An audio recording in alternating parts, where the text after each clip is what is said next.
El problema de Spinoza de Irving de Yalom. 12. Estonia, 1918. Al día siguiente de su primer encuentro, Alfred fue pronto a la cervecería y se sentó. Se puso a mirar hacia la entrada fijamente hasta que vio a Friedrich. Se levantó rápidamente para saludarlo. Friedrich, qué alegría verte. Gracias por dedicarme un rato. Después de coger su cerveza en el mostrador, se sentaron de nuevo en la misma mesa tranquila del rincón. Alfred había decidido no volver a ser el foco de toda conversación y empezó diciendo: ¿Qué tal tu madre y tú? Mi madre aún está muy afectada, intentando asimilar que mi padre ya no existe. A veces parece olvidar que ha muerto. Creyó verle por 2 ocasiones en medio de una multitud en la calle. Su forma de negarlo en sus sueños. Alfred, es extraordinaria. Cuando despertó esta mañana, dijo que era terrible abrir los ojos. Estaba tan feliz paseando y hablando con mi padre en su sueño que le resultó odioso despertar para volver a una realidad en la que él aún seguía muerto. En cuanto a mí, continuó Friedrich, combatiendo en 2 frentes exactamente igual que el ejército alemán. No solo tengo que bregar con el hecho de que mi padre ha muerto, sino que en este breve periodo que llevo aquí, tengo que ayudar a mi madre, y eso es difícil. ¿Qué quieres decir con difícil?, preguntó Alfred. Para ayudar a alguien, yo creo que que entender, tienes que entrarte en su mundo. Pero siempre que intento hacer eso con mi madre, mi pensamiento revolotea y se aleja, y en cuestión de un instante o dos estoy pensando de pronto en algo completamente distinto. Hace un rato, mi madre estaba llorando, y cuando la rodeé con el brazo para consolarla, me di cuenta que mis pensamientos se desviaban hacia esta cita de hoy contigo. Primero me sentí culpable, luego recordé que soy solo un ser humano y que los seres humanos tienen una tendencia congénita a protegerse con distracciones.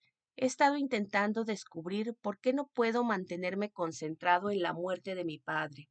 Creo que la razón es que eso me enfrenta a mi propia muerte y que es una perspectiva, y esa perspectiva es demasiado aterradora para considerarla. No puedo encontrarle otra explicación. ¿Qué piensas tú? Friedrich se calló y se giró para mirar fijamente a los ojos de Alfred.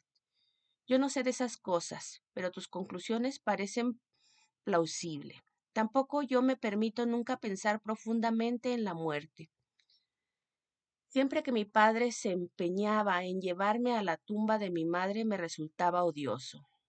Friedrich guardó silencio hasta que estuvo seguro de que Alfred no se proponía decir más. Luego volvió a hablar. En fin, Alfred, ha sido una respuesta muy larga a tu cortés pregunta sobre cómo me va. Pero, ¿cómo ves? Me encanta observar y analizar todas esas maquinaciones de mi mente. ¿Te he dado una respuesta más compleja de la que esperabas o querías? Fue una respuesta más larga a mi pregunta de lo que yo esperaba, pero fue veraz, fue profunda y fue sentida. Me parece admirable cómo evitas la superficialidad, lo dispuesto que estás a compartir tus pensamientos, tan sinceramente y sin cohibirte. Tú- También tú, Alfred, entraste profundamente dentro de ti mismo al final de nuestra conversación de ayer. ¿Has notado efectos secundarios? Confieso que he estado preocupado. Aún sigo intentando entender nuestra conversación. ¿Qué parte no estaba clara? No me estoy refiriendo a la claridad de las ideas, sino a la extraña sensación que tuve cuando hablaba contigo. En realidad solo hablábamos un rato. ¿Cuánto? Tal vez 3/4 de hora, y sin embargo, revelé tanto y me sentí tan involucrado, tan extrañamente próximo, como si te hubiese conocido íntimamente toda la vida. ¿Eso es una sensación desagradable? Ambivalente. Fue bueno porque hizo menos doloroso mi aislamiento, mi sensación de desarraigo, pero inquietante por lo extraño de la conversación de ayer. Como ya te había dicho, nunca he tenido una charla íntima como esa, ni confiado tan pronto en un desconocido. Pero yo no soy un desconocido, por Eugene, o digamos que soy un desconocido un tanto familiar que ha tenido acceso a las cámaras interiores del hogar de tu infancia. He pensado mucho en ti desde ayer, Friedrich. Ha surgido un asunto, y no sé si podría hacerte una pregunta personal. Claro, por supuesto, no hace falta que lo preguntes. A mí me gustan las preguntas personales. Cuando te pregunté cómo adquiriste esas habilidades para hablar y explorar la mente, me contestaste que fue por tu formación médica. Sin embargo, yo he estado pensando en todos los médicos que he conocido y ninguno, ni uno solo de ellos ha mostrado ni rastro siquiera de esa actitud tuya tan sugestiva. Con ellos será todo práctico y profesional. Unas cuantas preguntas apresuradas. Nunca una indagación personal. Luego escribir rápidamente alguna misteriosa receta en latín, seguido del próximo paciente, por favor. ¿Por qué eres tú tan diferente, Friedrich? No he sido sincero del todo contigo, Alfred, contestó Friedrich, mirándole a los ojos con una franqueza habitual. Es verdad que soy médico, pero te he ocultado algo. He recibido también una formación completa en psiquiatría, y esa experiencia ha condicionado la forma que tengo de pensar y de hablar. Es algo que parece tan inocuo, porque ese afán de ocultarlo.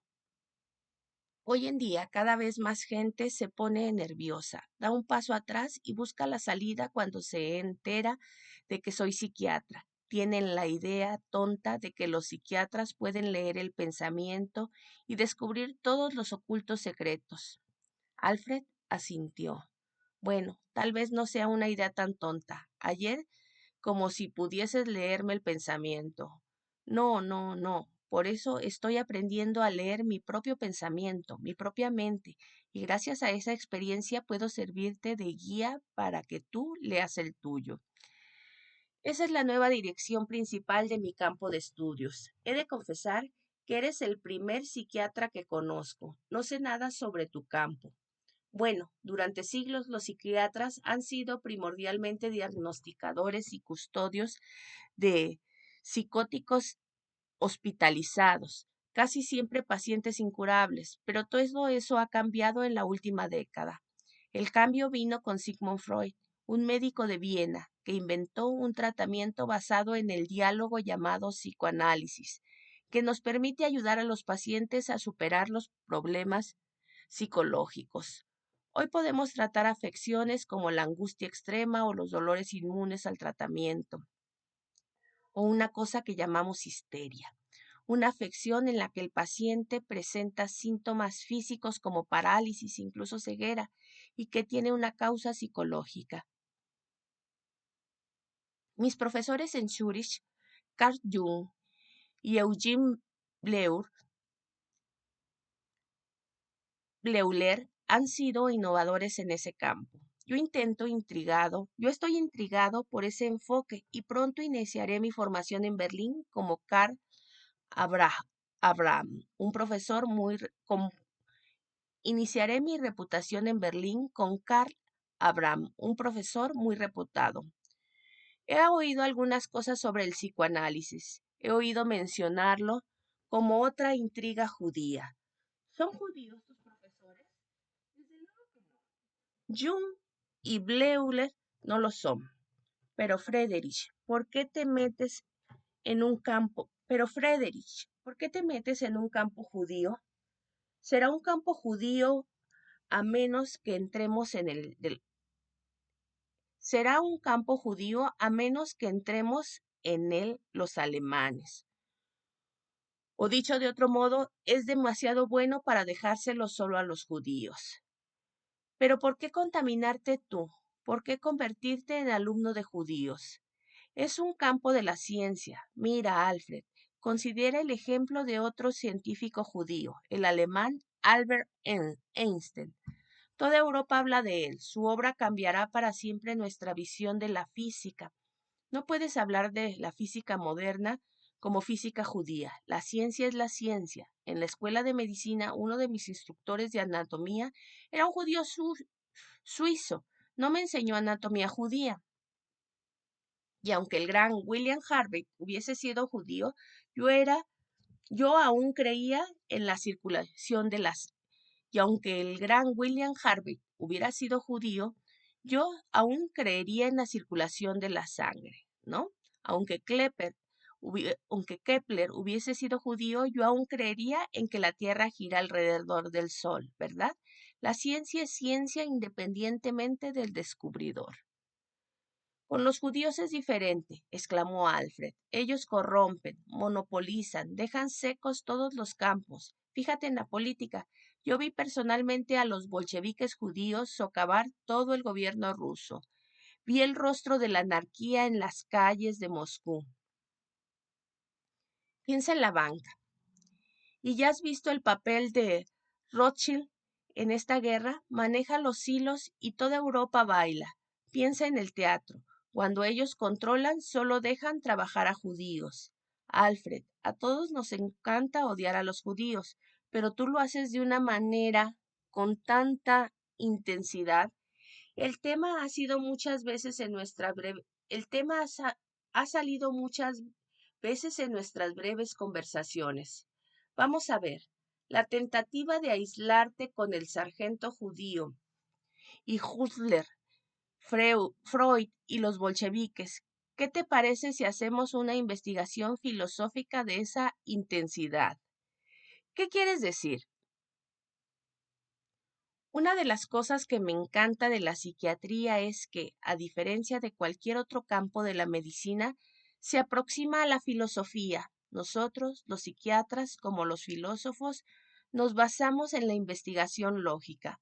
No solo ayudamos a los pacientes a identificar y expresar sentimientos, sino también preguntamos por qué, cuál es su origen, por qué surgen en la mente ciertos complejos. A veces creo que nuestro campo empezó en realidad con Spinoza, que creía que todo, incluso las emociones y los pensamientos, tienen una causa que se puede descubrir con la investigación adecuada. Al ver la expresión de asombro de Alfred, Friedrich continuó. Pareces desconcertado. Déjame que intente aclarártelo. Considera nuestra breve excursión por algo que te obsesiona. La sensación de no sentirte en casa ayer, en solo unos minutos de charla informal, dimos con varias fuentes de tu sensación de desarraigo. Piensa en ellas. Estaba la ausencia de tu madre y tu padre enfermo y distante. Luego hablaste de que habías escogido el campo académico equivocado y ahora tu falta de amor propio que conduce a que no te sientas a gusto en tu propia piel. ¿De acuerdo? ¿Me sigues? Alfred asintió. Ahora consideremos cuánto más productiva podría ser nuestra investigación si dispusiésemos de muchas horas más a lo largo de varias semanas para explorar más ampliamente esas fuentes. ¿Comprendes? Sí, comprendo. En eso es lo que consiste mi campo. Y lo que yo quería decir antes es que incluso ese odio tuyo tan intenso a los judíos debe tener raíces psicológicas o filosóficas. Alfred se echó un poco hacia atrás y dijo, en eso discrepamos. Yo prefiero decir que soy afortunado por estar lo suficientemente ilustrado para comprender el peligro que constituyen los judíos para nuestra raza y el daño que han hecho a las grandes civilizaciones del pasado. Por favor, comprende, Alfred, que no tienes que discutir conmigo sobre tus conclusiones. Los dos tenemos esos sentimientos respecto a los judíos. Lo que yo digo es solo que a ti son demasiado intensos y extraordinariamente apasionados. y el amor a la filosofía que tú y yo compartimos dicta que podemos examinar la base lógica de todos los pensamientos y creencias. ¿No es cierto? En eso no puedo estar de acuerdo contigo, Friedrich. No puedo seguirte. Parece casi indecoroso someter conclusiones tan evidentes a la investigación filosófica. Es como analizar por qué crees que el cielo es azul o por qué te gusta la cerveza o el azúcar. Bueno, sí, Alfred, quizás tengas razón. Friedrich recordó lo que Bleuler le había aconsejado en más de una ocasión. Joven, el psicoanálisis no es un ariete. Nosotros no nos limitamos a golpear y golpear hasta que los egos exhaustos alcen harapientas banderas blancas de redención. Paciencia, paciencia. Gánese la confianza del paciente. Analice y comprenda la resistencia. Tarde o temprano, esa resistencia se fundirá y se despejará el camino a la verdad. Frederick sabía que debía abandonar el tema, pero no pudo contener su impetuoso genio interior que tenía que saber. Déjame que te plantee una última cuestión, Alfred. Consideremos el ejemplo de tu hermano, de Eugene. Estarás de acuerdo en que es muy inteligente, que ha sido educado en la misma cultura que tú, con la misma herencia, el mismo entorno, los mismos parientes alrededor, y sin embargo él no pone tanta pasión en el problema judío. No está embriagado de germanismo y prefiere pensar en Bélgica como su auténtico hogar. Un enigma fascinante, hermanos con el mismo entorno pero con puntos de vista diferentes. Tuvimos similares, pero no idénticos, entornos. Por una parte, Eugene no tuvo la mala suerte que tuve yo de encontrarse con un director amante de los judíos en Realschule. ¿Qué? El director Peterson, imposible. Lo conocí bien cuando asistí a esa escuela. No, Peterson no. Él estaba en su año sabático. En mi último curso ocupó su lugar Gerd Einstein. Epstein. Espera un momento, Alfred. Acabo de empezar a recordar que Eugene me contó una historia sobre Gerd Epstein y tú. Y cierto, grave problema en el que te metiste justo antes de graduarte. ¿Qué pasó exactamente? Alfred contó toda la historia a Friedrich, lo de su discurso antisemita, la furia de Epstein, su entusiasmo por Chamberlain, el trabajo de redactar de memoria los comentarios de Goethe sobre Spinoza y la promesa de leer a este. Toda una historia, Alfred. Me gustaría ver los capítulos de la autobiografía de Goethe. Prométeme que me los indicarás algún día. Y dime una cosa, ¿cumpliste la promesa de leer a Spinoza? Lo intenté una y otra vez, pero no pude seguirlo. Era una cosa tan absurda y las definiciones y axiomas incomprensibles del principio eran un obstáculo insuperable. Ah, empezaste por la ética. Un gran error. Es una obra difícil de leer sin alguien que te guíe. Deberías haber empezado por su obra más sencilla, Tratado Teológico Político. Spinoza es un paradigma de la lógica. Yo le tengo en mi panteón con Sócrates, Aristóteles y Kant. Tenemos que vernos de nuevo en la patria alguna vez y entonces, si quieres, te ayudaré a leer la ética. Como te puedes imaginar, tengo sentimientos contradictorios sobre lo de leer la obra de ese judío. Sin embargo, el gran Goethe lo reverenciaba y di mi palabra al director de leerlo. Es muy amable tu oferta de ayudarme a entender Spinoza. Tentadora incluso. Procuraré que nuestros caminos se crucen en Alemania y estoy deseando aprender de ti sobre Spinoza. Alfred, debo volver con mi madre. Y como sabes, me voy mañana a Suiza porque quiero decirte una última cosa antes de que nos separemos. Me encuentro en un pequeño dilema. Por una parte, me importa si solo quiero tu bienestar.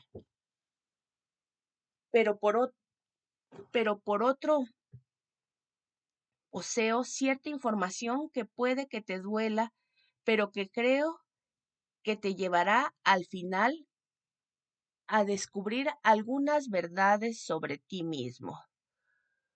¿Cómo puedo yo, como filósofo, rechazar la búsqueda de la verdad? No esperaba una respuesta menos noble de ti, Alfred. Lo que debo decirte es que tu hermano, a lo largo de los años e incluso el mes pasado, ha estado horas hablando conmigo sobre el hecho de que la abuela de su madre, vuestra bisabuela, era judía. Me dijo que él la visitó una vez en Rusia y que aunque ella se había convertido al cristianismo en la infancia, reconoció que sus antepasados eran judíos. Alfred miró furioso a lo lejos sin decir palabra. Alfred, niego eso. Es un rumor insidioso que lleva mucho tiempo corriendo por ahí y lamento que tú lo propagues. Lo niego. Mi padre lo niega, mis tías, las hermanas de mi madre lo niegan. Mi hermano es un idiota y está equivocado. Tenía la cara teñida de rojo y esquivando la mirada de Fredericks añadió. No puedo entender por qué Eugene abraza esa mentira, por qué se la cuenta a otros y por qué tú me la cuentas a mí. Por favor, Alfred. Fredericks bajó la voz hasta casi un susurro. Primero, déjame decirte que yo no la propago. Tú eres la única persona a que le he mencionado esto, y seguirá siendo así. Tienes mi palabra de alemán. En cuanto a por qué te lo he dicho, razonémoslo. Te mencioné ya que tenía un dilema. Decírtelo parecía doloroso, y sin embargo, no decírtelo me parecía aún peor. ¿Cómo puedo yo pretender ser tu amigo y no decírtelo? Tu hermano me dijo eso y pareció un tema importante en nuestra conversación. Los buenos amigos, y no digamos ya los filósofos, pueden y deberían hablar de todo. ¿Estás muy enfadado conmigo? Estoy asombrado de que me digas eso. Friedrich pensó en su profesor Bleuler, que le había aconsejado muchas veces. No tiene usted que decir todo lo que piensa, doctor Pfizer. La terapia no es un lugar para que se sienta usted mejor descargando ideas problemáticas. Aprenda a contenerlas. Aprenda a ser un vehículo de pensamientos rebeldes. La elección del momento oportuno es algo decisivo. Miró a Alfred. Entonces tal vez me equivoqué y debería habérmelo guardado. He de aprender que hay algunas cosas que no se deben decir. Perdóneme, Alfred. Te lo dije por amistad, por creer que tu pasión desbocada podía ser en el fondo autodestructiva. Piensa lo cerca que estuviste de que te expulsaran del Realschule, tus estudios superiores, tu título, un futuro brillante. Todo eso habría sido sacrificado. Pretendía asegurar que no te sucediesen otra vez en el futuro esas cosas. Alfred no parecía ni mucho menos convencido. Déjame pensarlo. Y ya sé que tienes que seguir tu camino. Frederick sacó una hoja de papel doblada del bolsillo de la camisa y se la entregó a Alfred diciendo, si por alguna razón quieres volver a verme para que continuemos nuestra conversación, para guiarte en la lectura de Spinoza, para cualquier cosa, aquí tienes mi dirección en Zúrich y mi información de contacto en Berlín, donde estaré durante 3 meses. Espero que volvamos a vernos. Alfred, adiós. Alfred siguió sentado allí, hosco y caviloso, 15 minutos más, hasta que vació su jarra y se levantó para irse. Abrió la hoja de papel que Friedrich había dejado, miró las direcciones y luego hizo 4 pedazos y los tiró al suelo. Se dirigió a la salida de la cervecería, pero cuando llegó a ella se detuvo. Se lo pensó mejor, volvió hasta su mesa y se inclinó para recuperar los trozos de papel.